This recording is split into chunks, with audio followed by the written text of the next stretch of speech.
For instance, the Rebello thing. I don't know, was Shelton's answer. That was maybe a backhanded, passive-aggressive way of perhaps sending a message to his third base coach. This is just me spitballing here. Maybe he's sending a message to his third base coach while also trying to protect him in the same breath. How about we just speak candidly here? Because this is the era of social media cutting through BS where it's really hard to pull the wool over anybody's eyes and for them not to suspect something. Our BS meters and antennas are at an all-time high. So to try to take that tact and not speak openly, honestly, candidly, and be authentic, right? It only exacerbates the problems. You've got to be able to connect with people, and you do that in an authentic manner by letting them see who you are. Not the entire curtain doesn't need to be pulled back, but I think we would all take comfort in seeing somebody snap out. Yes. When will we see Brian Reynolds? Brian Reynolds. Bubba Chandler. Yeah, well, no, actually, that's a legitimate question. He's 0 for his last 18. When will we see Brian Reynolds? Yeah. He does go through some slumps. Especially early. Yeah, he's Adam LaRoche II at the moment. Well, he was on one there for a little while and carrying the team, but yeah.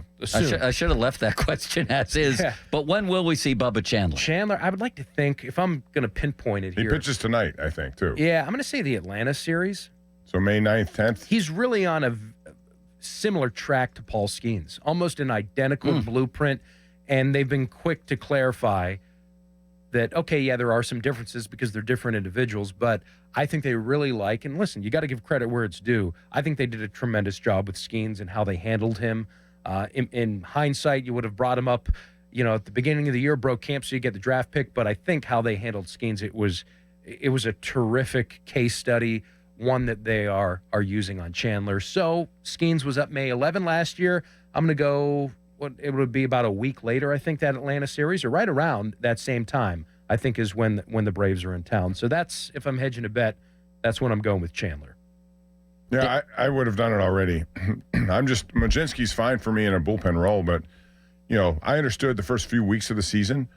I've seen enough from Chandler down there. I think, 5 starts, is that enough? I think it is for a guy of his capabilities, and he's been terrific down there. Yeah, and on Majinski, I think they also did want to kind of half-heartedly see what he could do as a starter because he has the pitches, he has the stuff. Can he put it all together, turn the lineup over multiple times?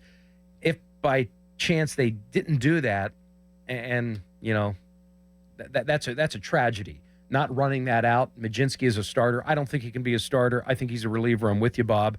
I would say that this is his last start or second to last start.